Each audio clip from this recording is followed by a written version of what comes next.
Actually promotion बहुत पहले से ड्यू था, तो इंतज़ार करते करते काफ़ी टाइम निकल चुका था, 7-8 महीने निकल चुके थे।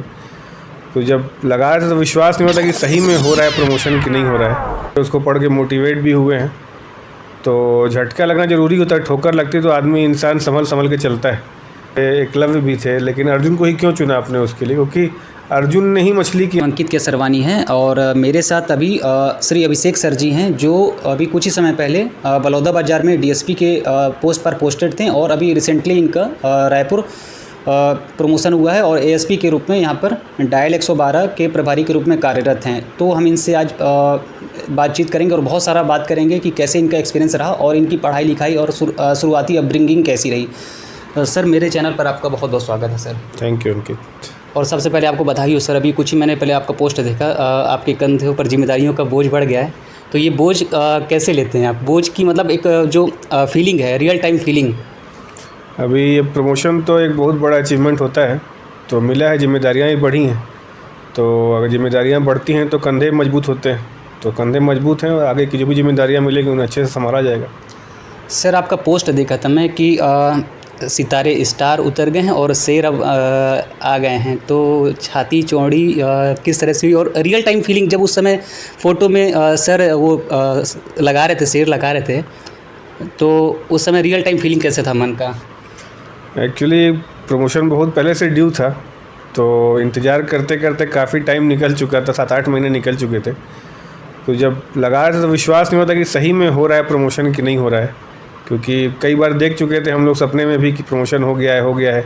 हमेशा ये आए कि कल लिस्ट आ रही है, प्रमोशन की कल लिस्ट आ रही है। ऐसा करते करते काफ़ी देर हो गया था। तो जब लग रहा था स्टार, तो एक अच्छी फीलिंग भी आ रही, क्योंकि एक तरफ एसपी सर थे और दूसरी तरफ मेरी वाइफ थी। तो इस चीज़ को दर्शाता है कि एक तरफ वर्क आपका, एक तरफ फैमिली, दोनों को बैलेंस करके चलना है। तो वैसे ही कंधे पे लगा जब, तो वही फीलिंग आई कि आगे भी मुझे जिस तरह से मैं पारिवारिक जिम्मेदारियाँ और प्रोफेशनल दोनों निभाया हूँ, वैसे ही इसको भी निभाना है। सर, जैसे भी सोशल मीडिया का ज़माना है, जिसको भी देखो पुलिस में बड़े ओहदे पर आने के लिए प्रयास करता है, कोचिंग करता है, पढ़ाई करता है, और उनसे जब पूछा जाता है तो उनको अपना जब स्टोरी बताते हैं स्ट्रगल का, तो वो यही बोलते हैं कि कुछ एक झटका लगा, मतलब प्यार से रिलेटेड, लव स्टोरी से कनेक्ट करते हैं सिविल सेवा को। तो कुछ आपका भी ऐसे रहा? उस समय तो सोशल मीडिया इतना था नहीं, 10-12 साल पहले, कि मन से शुरू से ही जुनून था कि मेरे को इसी में ही जाना है? नहीं, शुरू से जुनून तो था, लेकिन जो बात जो झटके वाली है वो मेरे साथ भी हुई है, और उस पर मैंने एक किताब भी लिखी है, बैरिकेड, जो काफ़ी पॉपुलर भी हुई है और कई लड़के उसको पढ़ के मोटिवेट भी हुए हैं। तो झटका लगना ज़रूरी होता है, ठोकर लगती तो आदमी इंसान संभल के चलता है। तो झटका लगना ज़रूरी है, लेकिन इसीलिए झटका नहीं लगवाना है कि सफल होने के लिए, कि नहीं मुझे एक बार धोखा खाना ही पड़ेगा। मेहनत करनी ज़रूरी है, मेहनत लगातार आप जब करते रहते हैं तो आपका सिलेक्शन होना एकदम अवश्यंभावी हो जाता है। सर, इस डिपार्टमेंट में आना और अपनी सेवा देना, ये मतलब आपके मन में या दिल में कब ख्याल आया कि मेरे को इसी लाइन पे ही जाना है? एक्चुअली मेरे पिताजी जज थे, तो मुझे शुरू से प्रशासन में ही आना था। और उस समय पुलिस हमेशा हम टकराते थे पुलिस से, हम लोग, क्योंकि पापा जज थे। तो उसमें देख के पुलिस के प्रति एक सम्मान आता था। तो उसी बीच कई सारी मूवीज़, इसके पहले मूवीज़ पुलिस के बारे में बहुत नेगेटिव मूवी आती थी। उसके बाद से फिर शुरू हुआ, गंगा जल पहले आई, उसके बाद कई मूवीज़ ऐसे लगातार आई जिससे पुलिस हीरो बन के आती थी। तो उस समय से मन हुआ कि नहीं, जाना है तो पुलिस में ही जाना है। उसी समय से क्लियर हो गया था। और जब सफलता मिली और जब वर्दी पहनने का मौका मिला, तो वो लगा कि जैसे कोई सपना देखा वो सच हो गया। सर, आप छत्तीसगढ़ में ही शुरू से ही पोस्टेड हैं? मैं शुरू से 2013 से छत्तीसगढ़ में ही पोस्टेड हूँ। छत्तीसगढ़ में लोगों का आस्था है, छोटा सा 2.5 करोड़ की पॉपुलेशन है, छोटा सा स्टेट है। यहाँ पर छत्तीसगढ़ को माता के नाम से, छत्तीसगढ़ महतारी के नाम से बहुत आस्था है, लोगों कनेक्टिविटी बहुत है, जो भी यहाँ आते हैं बहुत मतलब तारीफ़ करते हैं। तो आपका कैसा एक्सपीरियंस रहा है यहाँ पर काम करने का? क्योंकि छत्तीसगढ़ी महतारी किसी से पूछेंगे जो बहुत कनेक्टेड है, तो आपको यही बोलेंगे कि यहाँ का बहुत आशीर्वाद मिला है महतारी का, मतलब यहाँ पूजा करते हैं, बहुत कनेक्ट है। तो इसके बारे में सर थोड़ा सा छत्तीसगढ़ के। मेरी जन्मभूमि यूपी है और कर्मभूमि छत्तीसगढ़ है। जब शुरू में आया तो बहुत डर लगा सुन के, नक्सलियों के बारे में डर लगता था कि नक्सली हैं, ऐसा है, क्योंकि लोग पहले से एक भावना बना के चलते किसी भी जगह। जैसे छत्तीसगढ़ के लोग सोचते हैं कि यूपी बिहार में हर दूसरा आदमी कट्टा लेके चलता है, गोली मारते रहता है, ऐसे होता है। वैसे ही छत्तीसगढ़ के बारे में हम लोग सोचते थे कि नक्सली यहाँ पे हर जगह घूमते फिरते नज़र आएंगे। फिर जब आया यहाँ पे देखा तो हालात कुछ और ही थे। और जहाँ भी मैं गया हूँ, जहाँ भी मेरी पोस्टिंग रही है, छत्तीसगढ़ ने मुझे हाथों हाथ लिया, हर जगह मुझे प्रेम मिला है। और सब छत्तीसगढ़ महतारी की ही कृपा है कि मैं दूसरे स्टेट से आके भी यहाँ मुझे इतना प्यार मिला और इतना काम करने का, नाम कमाने का मौका मिला। सर जैसे आपके स्लोगन है, हर एक किसी का कोटेशन रहता है आपके सोशल मीडिया पे, तो आप उसमें मैं देखा आप लिखे हैं कि मतलब ना डर का ऐसा कुछ है कि ना किसी चीज़ का डर है और ना प्रशंसक का मैं मतलब मोह रखता हूँ। तो ऐसा क्यों? तो सर ये तो जो योगी होते हैं मतलब थोड़ा सा प्रेस तो सबको चाहिए ना सर मोटिवेशन के लिए अंदर से। उसमें लिखा हुआ है न सम्मान का मोह, है और न सम्मान का मोह, और याद नहीं आ रहा पूरा, मैंने लिखा था बहुत पहले ही।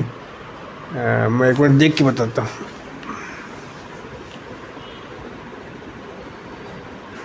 न अपमान का भय, ना अपमान का भय, न अपमान का भय, न सम्मान का मोह। ये योगी वाली ही, योगी इसलिए योगी बनते क्योंकि उनका ध्यान एकदम केंद्रित होता है। उसका मतलब ये नहीं विरक्ति पाना नहीं होता है। जैसे भगवान श्री कृष्ण ने भी गीता में कहा है, लक्ष्य को प्राप्त करने के लिए अर्जुन, उन्होंने बहुत सारे धुरंधर थे, कर्ण भी थे, एकलव्य भी थे, लेकिन अर्जुन को ही क्यों चुना आपने उसके लिए? क्योंकि अर्जुन ने ही मछली की आँख को देखा। तो उसी तरह मछली की आँख को देखना वो योगी का ही काम होता है। अर्जुन भी एक योगी ही थे। जो उसी तरह से मुझे भी इस चीज़ से कोई फ़र्क नहीं पड़ता है कि मुझे सम्मान मिल रहा है कि नहीं मिल रहा है, मुझे अपमान दिया जा रहा है, कुछ भी हो, मैं उससे न भय करता हूँ न मोह रहता है। उससे आप हमेशा अच्छा काम करने के लिए मोटिवेटेड खुद से रहते हैं कि मैं लगातार अच्छा करते जाऊँ। मुझे मिल जाता तो बढ़िया है, लेकिन मैं उसको चाहता नहीं हूँ कि मुझे ये मिले, ना मुझे कोई किसी भी अपमान से डर लगे मुझे। क्योंकि ऐसी जॉब है पुलिस की, यहाँ वर्दी पे धब्बे लगते ही लगते हैं, लोग लगाना चाहेंगे ही चाहेंगे। तो उस चीज़ को दरकिनार करते अपनी ड्यूटी करना ही यही पुलिसिंग है।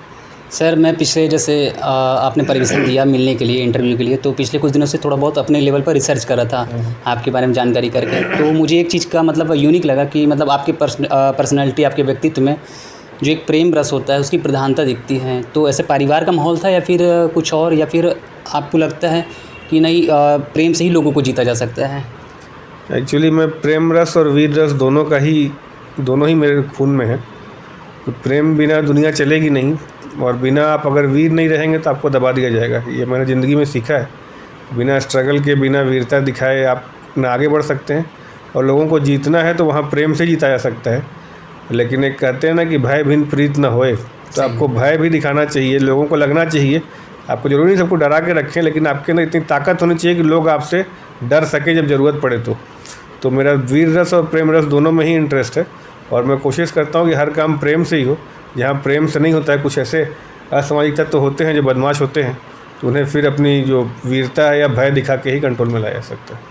सर आपकी जो पर्सनालिटी है मुझे लगता है कि अभी आप इस डिपार्टमेंट में हैं, लेकिन देख के ऐसा लगता है कि मतलब एक किसी फिल्मी सितारे में मतलब कभी कुछ ख्याल आया था बचपन में 10वीं 11वीं के दौरान की फिल्मों में भी ट्राई करना चाहिए? क्योंकि आपका जो पर्सनालिटी है ऐसे ही लगता है किसी फिल्म के हीरो जैसा। अभी ऐसा कोई ख्याल नहीं हुआ। वो लोग रील के हीरो हैं, हम लोग रियल के हीरो हैं।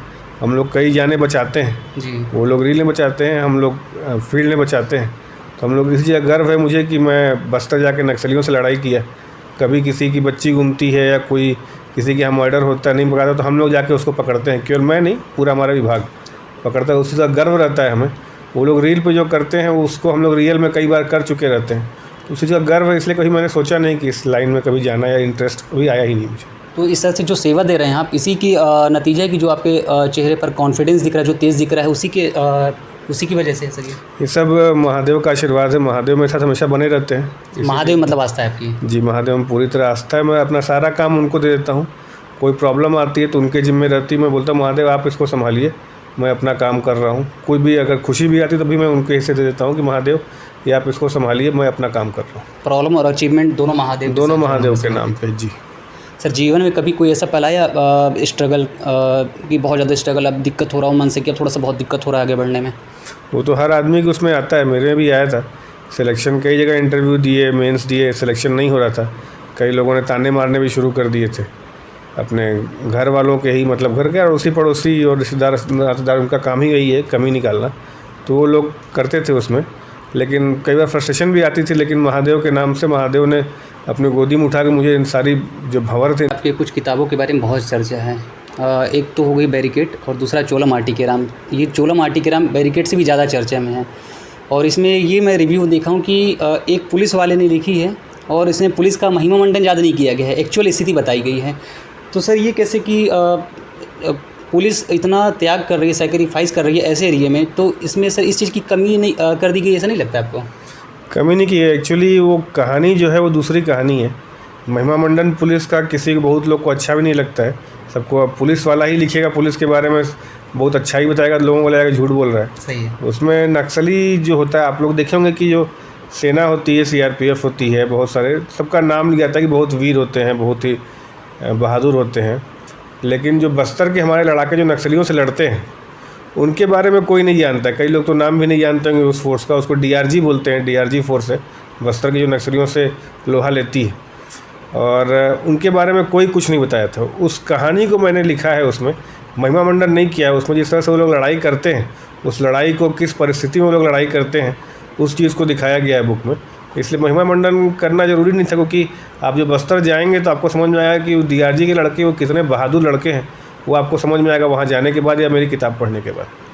सर 40-50 साल हो गए हैं, ये जो बस्तर दंतेवाड़ा समस्या बहुत सारे न्यूज़ में आता है कि समर्पण कर रहे हैं, लेकिन वो प्रक्रिया ख़त्म ही नहीं होती। आखिर कितने लोग हैं और आपका एक्सपीरियंस क्या कहता है कि कब ये एंड होगा, समाप्त होगा? और उम्मीद की कोई किरण भी नहीं दिखती। और न्यूज़ में देखता हूँ कि केंद्रीय एजेंसी भी और राज्य की भी एजेंसी भी लगी हैं, लेकिन जो अभी तक है कि मतलब नतीजतन लोगों की जानें जा रही हैं और बहुत सारे पुलिस वाले भी सेवा में लगे हैं, लेकिन फिर भी क्योंकि हर पुलिस वाले का ड्यूटी होता है, शाम को घर जाता है, तो फैमिली से हर कोई ना कोई जुड़ा होता है, तो अल्टीमेटली फैमिली का लॉस ही है। तो ये क्या लगता है सर, कुछ मतलब सिस्टम में थोड़ा सा और मजबूत होना चाहिए, कुछ और प्लान करना चाहिए? एक्चुअली आप पहले की स्थिति देखेंगे, अभी की स्थिति देखेंगे तो बहुत अंतर आ गया है। पहले नक्सली धमतरी तक थे, रायपुर के बॉर्डर रायपुर तक आ गए थे समझ लीजिए। अभी नक्सली मुश्किल से 2-3 जिलों में बचे हैं, जिसमें सुकमा, बीजापुर और नारायणपुर ही मेन है। और वहाँ पर भी वो लोग बैकफुट पर ही हैं। जो आपको मीडिया में दिखाया जाता है, क्योंकि थोड़ा सनसनीखेज बता के उसे दिखाया भी जाता है। हमारे जवान अगर शहीद होते हैं तो दिखाते हैं, लेकिन नक्सली कितने मरते हैं उसके बारे में मीडिया नहीं जान पाती, क्योंकि वो नक्सली उन बॉडीज़ को हटा ले जाते हैं। इन चीज़ों को मैंने किताब में लिखा है, चोला माटी के राम में। और हमारा क्या है, साइकोलॉजिकल गेम ये होता है उनका कि हम चूँकि हमारा जवान जो है अगर शहीद होता है तो हमें दिखाना पड़ता है कि हाँ ये जवान शहीद हुआ है। उसका जो जवान को, जो उसके घर वालों को जो राशि मिलनी होती है वो राशि मिलती है। तो जवान के प्रति जो हम लोग जाके उसको श्रद्धासुमन अर्पित करते हैं वो भी हम लोग करते हैं। नक्सलियों को ये सब कुछ भी नहीं करना होता है। नक्सलियों को बस अपनी बॉडी जो थी उनको हटा दिए वहाँ से, क्योंकि गिनती कर उनको किसी के प्रति अकाउंटेबल नहीं है वो लोग, हम लोग हैं अकाउंटेबल। तो इस चीज़ लिए वो साइकोलॉजिकल गेम बस खेलते हैं हमारे साथ, और पब्लिक को यही लगता है कि नक्सली बहुत मजबूत है और पुलिस पीछे होती जा रही है, पुलिस कमज़ोर, जबकि एकदम इसका उल्टा होते जा रहा है। नक्सली बैकफुट पे हैं और वो पीछे होते ही जा रहे हैं लगातार। तो सर आपके कहने के हिसाब से 1-2 साल 5 साल में ये समाप्त हो जाएगा? वैसे उम्मीद तो नहीं है अब किसी चीज़ का एक टाइमलाइन तो आप नहीं दे सकते, लेकिन नक्सली जिस हिसाब से पीछे हुए हैं वैसे मुझे लगता है कि जल्दी ये समस्या ख़त्म हो जाएगी। और नक्सलियों को इसके लिए वार्ता करनी चाहिए सरकार के साथ, क्योंकि उन लोग की अब इतनी ताकत नहीं रह गई है कि वो सरकार को चैलेंज कर पाएँ। वो छिटपुट घटना करके, कायरता करके भाग सकते हैं, लेकिन सामने सामने आके वो लोग कभी लड़ाई कर नहीं सकते। तो उसकी भलाई यही है कि वो लोग अगर वार्ता करेंगे, बात करेंगे, तो जल्दी मैटर सॉल्व हो सकता है। मैं जितने भी सर दूसरे कैटेगरी में सवाल कर रहा हूँ आपसे, जितने भी पुलिस थाने में गया हूँ या फिर रास्ते से निकलते हैं, कोई पुलिस थाना, पुलिस चौकी सामने से दिखती है, तो एंट्री गेट पर एक श्रीमद् भागवत गीता का जो कृष्ण भगवान कहे हैं कि यदा यदा ही धर्मस्थ, ऐसा करके उसका 2 वर्ड परित्राणाय साधु नाम लिखा रहता है हर जगह। तो उसका मतलब भी हर कोई जानते हैं। तो सर ये पुलिस विभाग में ये क्यों लिखा रहता है सर? ये हमारे हर जितने भी अपने पुलिस है, हर अलग अलग स्टेट की, सबकी एक टैगलाइन रहती है कि मतलब वो चीज़ उनका मोटो है। परित्राणाय साधु नाम छत्तीसगढ़ पुलिस का है, जिसका मतलब ये होता है कि जो साधु हैं, जो सज्जन पुरुष हैं, उनकी रक्षा करना। और उसके आगे की लाइन गीता में लिखी है, जो इसमें लिखा है परित्राणाय साधु नाम, उसके आगे है विनाशाय च दुष्ट कृताम, जो दुष्ट है उनका नाश करने का। तो वो भी हम लोग करते हैं, लेकिन एक लाइन, चूँकि एक ही लाइन लिखनी चाहिए, अच्छी शॉर्ट अच्छी लगती है, इसलिए उसको रखा गया। सर एक्चुअली मेरा कहने का मतलब ये था कि परित्राणाय साधु नाम क्या जैसे लिखे, और जिस तरह से काम करने का जो सिस्टम है और जिस तरह से जनता कभी नाखुश, बहुत सारे दोष लगाए जाते हैं, तो क्या अभी तक हम इसमें सफल हुए हैं परित्राणाय साधु नाम को जस्टिफाई कर पाएँ सर? कोशिश चल रही है, कई जगह अच्छे भी होते हैं। हमारा काम ही थोड़ा सा नेगेटिव है, क्योंकि पुलिस, आप डॉक्टर को आप हज़ारों रुपए दे देंगे, लेकिन उससे कभी क्वेश्चन नहीं करेंगे कि आपने इतने पैसे लेके क्यों इलाज किए। लेकिन पुलिस अगर काम करती है, कुछ उसमें चूक होती है, तो उसकी तुरंत ही, या 100 में से 2 पुलिस वाले अगर गलत निकलते हैं तो पूरे डिपार्टमेंट को एक साथ उनमें गिन दिया जाता है कि पूरा डिपार्टमेंट ही ऐसा है। तो वो एक हमारी थिंकिंग है, खास करके इंडियन पब्लिक की ओर भी ज़्यादा है। तो इसमें ये प्रॉब्लम तो होती है, और लेकिन वो धीरे धीरे जैसे जैसे नए लड़के आते जा रहे हैं, पढ़े लिखे लड़के आते जा रहे हैं हमारे डिपार्टमेंट में, वैसे वैसे पुलिस की छवि और बेहतर होती जा रही है और कोशिश की जा रही है कि और बेहतर छवि